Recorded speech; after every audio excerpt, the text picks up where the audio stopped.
আসসালামু আলাইকুম। আমি আজকে আমেরিকার যারা নাগরিক আছেন তাদের বিষয়ে কিছু কথা বলবো এবং আমাদের বাংলাদেশী অনেক ভাই বোনেরা ওখানে আছেন।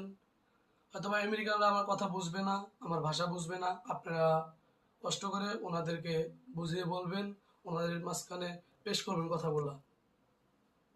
এই ডোনাল্ড ট্রাম্প আপনাদের দেশের প্রেসিডেন্ট, উনি ওখানকার সরকার, ওনার দায়িত্ব কর্তব্য আপনাদেরকে রক্ষা করা, আপনাদের দেশের আহ, সম্মান সব দিক দিয়ে আপনাদেরকে সাপোর্ট দেওয়া। এই না যে অন্য দেশকে সাপোর্ট দিতে যায় নিজের দেশের ক্ষতি করা, নিজের জনগণের ক্ষতি করা। এটা কিন্তু ওনার কোনোভাবেই যায় না। যেরকম ভার্সিটির ভাইরা আছেন, আপনারা ভালো জানেন, ভালো বোঝেন। আপনারা এটার জন্য খুবই চোখ কান খোলা রাখবেন। দেখবেন তাছাড়া আপনাদের দেশের প্রতি প্রত্যেকটা কান্ট্রির একটা নারাজ ইয়া যাবে। ওই সময় আপনাদেরকে ভালো জানবে না, যে ভালোটা জানে ওটা জানবে না।